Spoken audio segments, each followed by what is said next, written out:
نحمده ونصلي على رسوله الكريم اما بعد اعوذ بالله من الشيطان الرجيم بسم الله الرحمن الرحيم رب اشرح لي صدري ويسر لي امري واحلل عقدة من لساني يفقهوا قولي آمین یا الہی آمین۔ رب زدنی علما رب زدنی علما۔ سورۃ البقرہ آیت نمبر 40۔ یا بنی اسرائیل اذکروا نعمتی التی انعمت علیکم۔ یا بنی اسرائیل، اے بنی اسرائیل، یا بنی، اے بنی اسرائیل، بنی اسرائیل۔ اسرائیل کا مطلب ہے اللہ کا بندہ۔ اسرائیل لقب تھا سیدنا یعقوب بن اسحاق بن ابراہیم علیہم السلام اجمعین کا۔ حضرت ابراہیم کے 2 بیٹے تھے نا، سیدنا اسماعیل علیہ السلام اور سیدنا اسحاق علیہ السلام۔ حضرت اسحاق علیہ السلام کی اولاد میں سے پھر بنی اسرائیل ہوئے۔ حضرت اسحاق کا بیٹا تھا یعقوب، اور یعقوب کا لقب تھا اسرائیل۔ اسرائیل کا مطلب اللہ کا بندہ، اور بنی کا لفظ جو ہے وہ استعمال ہوتا ہے اولاد کے لیے، بچوں کے لیے۔ تو یہاں پہ بنی اسرائیل کا مطلب ہے اولاد یعقوب علیہ السلام کی۔ اسرائیل کی اولاد یعنی یعقوب علیہ السلام کی اولاد۔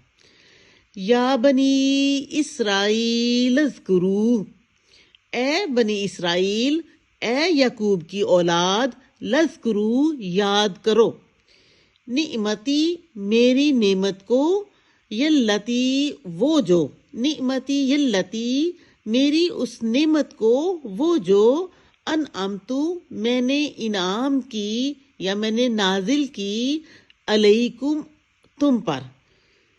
لذکروا نعمتی التی انعمت علیکم، یاد کرو میری نعمت کو، اس نعمت کو جو میں نے انعام کی تم پر۔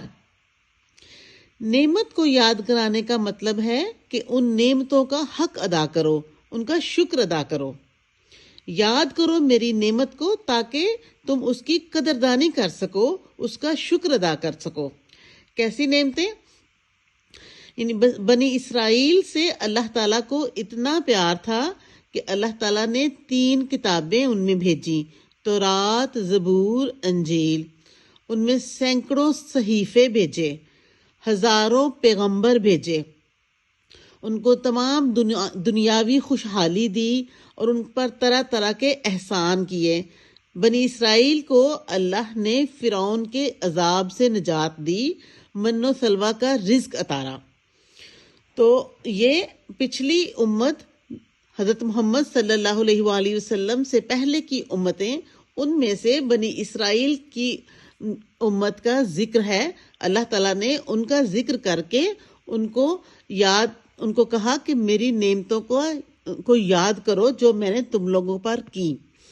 اچھا، اس میں ایک اور بھی یہ بات آ جاتی ہے کہ جب کوئی باپ کے نام سے پکارتا ہے تو باپ دادا کے نام کے لاج رکھنے کی بات ہوتی ہے، اور ہر وقت ہر حال میں باپ کے نام سے کسی کو نہیں پکارا جاتا۔ خاص موقع پر خاص نصیحت کے لیے آباء و اجداد کا ذکر کر کے ان کا مقام یاد کرا کے ان کو یاد کرایا جاتا ہے کہ تم کس کی اولاد ہو تو تم یہ کام کرو، تم بڑے باپ کی اولاد ہو تو بڑے ہی کام کرو، چھوٹے کاموں کی طرف نہ پڑو۔ وَأَوْفُوا بِعَہْدِی، اوفی بِعَہْدِکُم، وَأَوْفُوا، اور پورا کرو، بِعَہْدِی، میرے عہد کو، یعنی وہ عہد جو تم لوگوں نے میرے ساتھ کیا تھا۔ وَأَوْفُوا بِعَہْدِی، اور پورا کرو اس عہد کو جو تم لوگوں نے میرے ساتھ کیا تھا۔ اوفی، میں پورا کروں گا، بِعَہْدِکُم، تم لوگوں کے عہد کو، یعنی وہ عہد جو میں نے تم لوگوں کے ساتھ کیا وہ پھر میں پورا کروں گا۔ اوفی بعہدکم، میں پورا کروں گا اس عہد کو جو میں نے تم لوگوں کے ساتھ کیا۔ وَأَوْفُوا بِعَہْدِی اوفی بعہدکم، اور پورا کرو اس عہد کو جو تم لوگوں نے میرے ساتھ کیا، میں پورا کروں گا پھر اس عہد کو جو میں نے تم لوگوں کے ساتھ کیا۔ اچھا، عہد کیا تھا؟ عہد یہ تھا کہ اللہ تعالیٰ نے ہر پیغمبر سے یہ عہد لیا ہے کہ وہ ہر آنے والے پیغمبر کے بارے میں اپنی امت کو بتائے اور ان کو پکی کر کے جائے کہ جب وہ پیغمبر آئیں تو ان کے اوپر ایمان لانا ہے۔ اللہ اور اس کے رسولوں پر ایمان، اور خاص طور پر حضرت محمد صلی اللہ علیہ وآلہ وسلم پر ایمان، جن کا ذکر ان کی کتابوں پہ موجود تھا، اس عہد کا ذکر ہے ادھر، کہ وہ جب تم لوگوں کی کتابوں میں حضرت محمد صلی اللہ علیہ وآلہ وسلم کا ذکر موجود تھا کہ انہوں نے آنا ہے، تو تم لوگوں نے ان پر ایمان لانا ہے، تو اس عہد کو پورا کرو، تو پھر میں اپنا عہد پورا کروں گا۔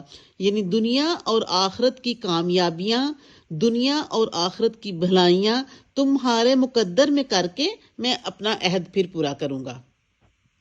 وَإِيَّايَ فَارْهَبُونَ، وَإِيَّايَ، اور صرف مجھ ہی سے، فَارْهَبُونَ، پس تم ڈرو۔ وَإِيَّايَ فَارْهَبُونَ، اور صرف مجھ ہی سے تم لوگ ڈرو، یعنی صرف اللہ کا ڈر تمہارے اندر موجود ہو۔ اللہ کا ڈر ہی ایک ایسی چیز ہے جو انسان کو سیدھا رکھتا ہے۔ اللہ کی نعمتوں کو یاد رکھو، عہد پورا کرو اور صرف اللہ سے ڈرو۔ وَإِيَّايَ فَارْهَبُونَ، اور صرف مجھ ہی سے تم لوگ ڈرو۔ لا الہ الا اللہ کہنے کے بعد اللہ کے ہر حکم بجا لانا، اس کے بتائے ہوئے طریقے پر زندگی بسر کرنا، اللہ سے وعدہ پورا کرنا ہے۔ اللہ تعالیٰ ہمیں اپنے بتائے ہوئے طریقے پر زندگی بسر کرنے کی توفیق دے، آمین۔ السلام علیکم ورحمۃ اللہ وبرکاتہ۔